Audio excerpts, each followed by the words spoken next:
I'm Davis DeLillo. I'm the founder of Lightcraft and an aerial cinematographer. So 10 years ago, Andy, Kyle, and I founded Aether Films, and our goal is to produce the highest level quality content that we can. We're all cinematographers and filmmakers, and we just ultimately want to make stuff and push the boundaries in cinematography. And Lightcraft was basically a brainchild of our interest in drones. My name's Kyle Bullington. I'm the director of the Automotive concept that we're executing here, and I'm a co-founder of both Aether Films and Lightcraft. When we kind of were ideating on this concept, we really tried to find ways that we could test some of the new DJI Inspire 3 features and really put them to work in a way that we hadn't really seen done with this drone in the past, and in a way that our other drones can't really replicate. We offer the best pilots in the world, the best tools in the world. We work on some of the biggest major motion picture films with some of the biggest directors and DPs. You know, we have drones that go 100 miles an hour. We have drones that can fly the Ronin 2. It's ultimately about finding the tool for the job. And the Inspire 3, it's a Swiss Army knife. It can kind of do everything.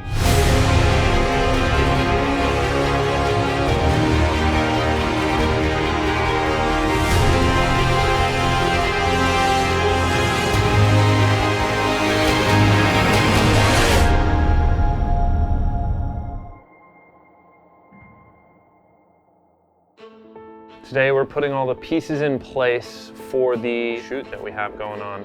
We've got 3 different Inspires we're prepping, getting ready, all with the new X9 Air. My name is Jordan Temkin. I am the lead pilot here at Lightcraft. The Inspire 3 uses a new control scheme compared to the Inspire 2. This is the RC Plus controller. So far, I'm a pretty big fan. It has a big, large, high bright monitor already built in, and it has every button you'd ever want, fully programmable and customizable. So you can set it up the way you want as a pilot, and the operator can set theirs up as well the way they want. To be able to work with 8K full frame, both in the air as well as on the ground with these other cameras, it's a dream for me. It's something I've been waiting for a really long time.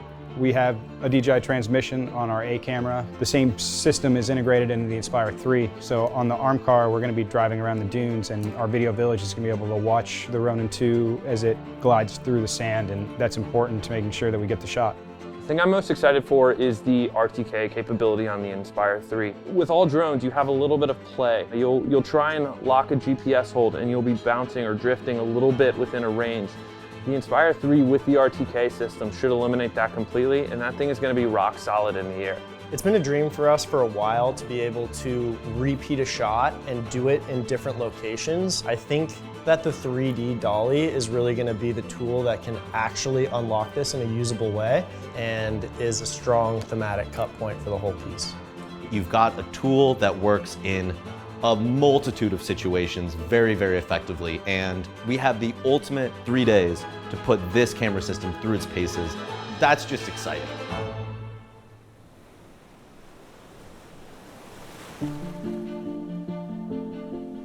It is day 1. We are at Leo Carrillo.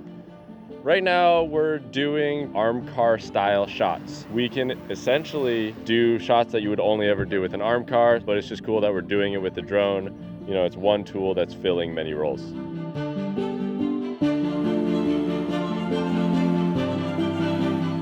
So the benefit of using the wheels in these scenarios is I'm able to really have good finesse. In the past with using wireless wheel control, there's always been some sort of latency issues. It's nice now that you're able to take any operator who knows the wheels well, put them in front of the i3 if you're right at home, because it feels like you're operating any other head.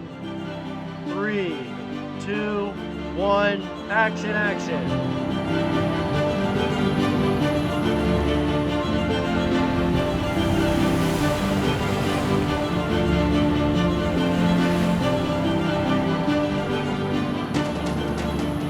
We didn't have to land and reset in between shots. Being able to stay up and just kind of continuously run the shot was super impressive.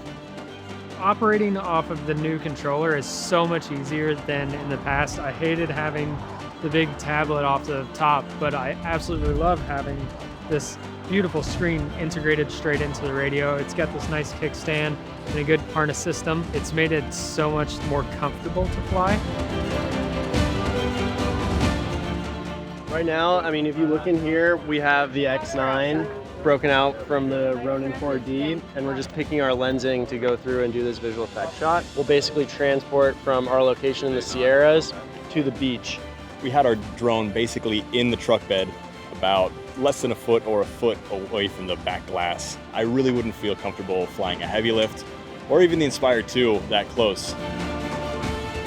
That was probably the most impressive shot of the day for me, just because being able to get that camera in that position and then pull up to that wide so quickly, there's just not another system that can do that.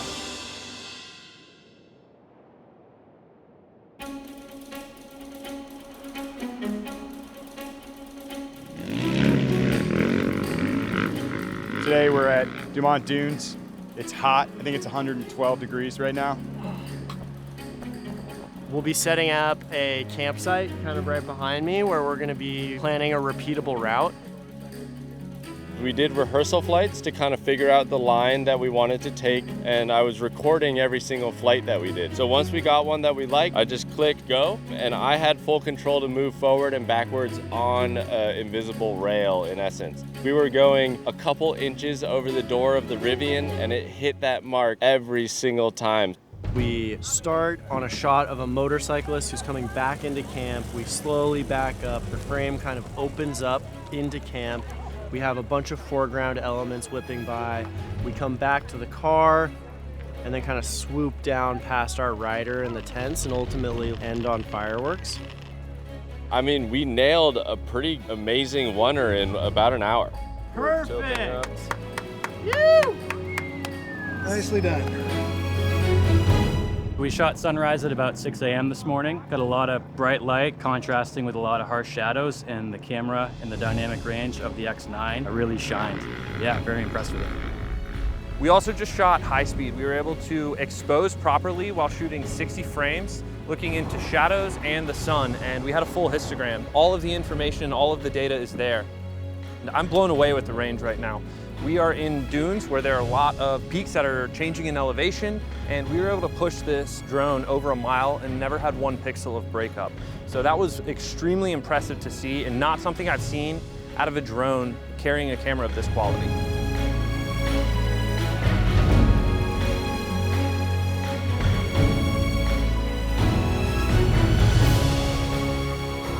We're standing here at base camp, and we're flying all the way to the top of these dunes over there. Really, we can operate in everywhere that we see from right here.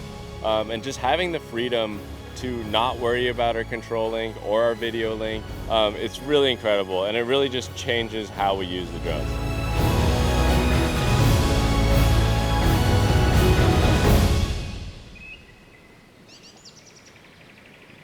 We're now on day 4 of the shoot, out in the Sierras outside of Tahoe, shooting our kayaking scene. Really the only way that we're gonna be able to film anything on the river is with the drones. There'd be no way for us to really get a camera down some of these rapids, so the Inspire 3 is gonna come in really handy, getting close, intimate shots with the kayaks, and then also get some really incredible wides as well.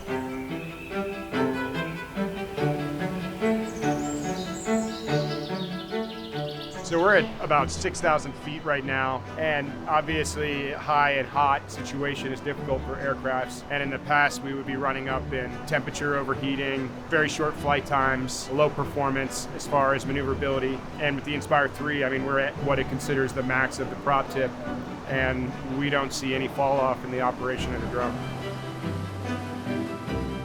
The Inspire 3 has really opened up a lot of opportunities filming this because it's just so precise. You can trust its altitude hold even with moving water. Yeah, its deviation under GPS is so minimal, it's just confidence inspiring. The new Inspire 3 compared to the i2, I mean, the FPV is so much better. You can see what do you call them? Invisible trees? Yeah, ghost branches. Ghost branches. So you can't see them at all on FPV, not till it's too late. Yeah. But the O3, it works really well. So typically in an environment like this would be a nightmare for video transmission.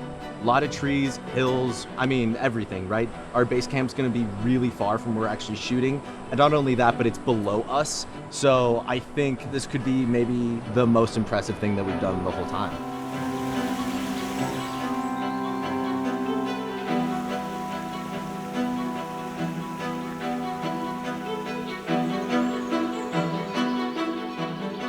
So we have 3 different 3D dolly orbits that we have to set up today. You know, we have that process fully dialed now, so it's really easy to kind of plop out, set up RTK, get the drone up in the air, and match that orbit perfectly between all of our locations.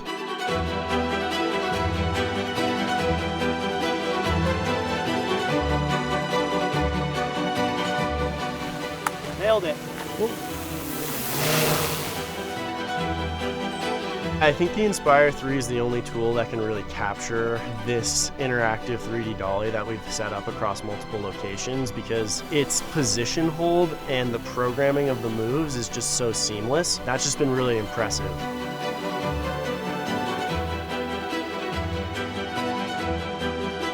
Woo! That's a wrap on our amazing kayak team. Beautiful work, guys. Thank you. Oh yeah, that's a wrap. Congratulations, everybody.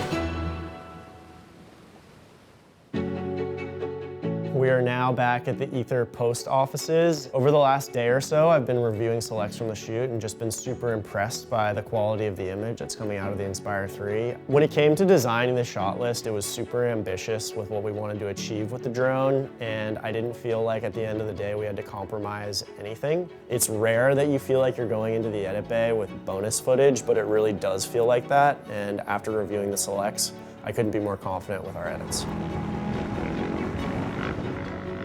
As I've been reviewing the footage, the one thing I notice is that when the drone is in the air, it's going to be a usable shot. You can really select just about anything. The versatility of the i3 is really impressive as well. The fact that we could get inches from our talent and then pull out to an extreme wide in the same flight, you can't beat it. I think that opens up a lot of opportunities for our DPs and our directors to create some really interesting shots in the future. So the quality of the image, one of the first things that I noticed was some of the footage came back overexposed. I was able to recover a lot of that information that does exist inside of those Cinema DNG and the ProRes RAWs, and what looked like just a blown out, washed out image just came back and it looks absolutely gorgeous. You don't really have to worry a whole lot about trying to match the cameras between the Inspire 3's X9 and say if you're working with Reds or Alexas, it'll match up really, really easily. The Inspire 3, and especially with the X9, it's going to become such a workhorse for all of our productions moving forward. Getting something brand new out of the box and being able to pull off the same cinematic shots that they're used to doing on big Hollywood features, it was a happy crew. We were so blown away by the results that we got on this last project, and the team here at Lightcraft will continue to use the Inspire 3 as a workhorse in our fleet, and we're excited to implement and use it on the next project.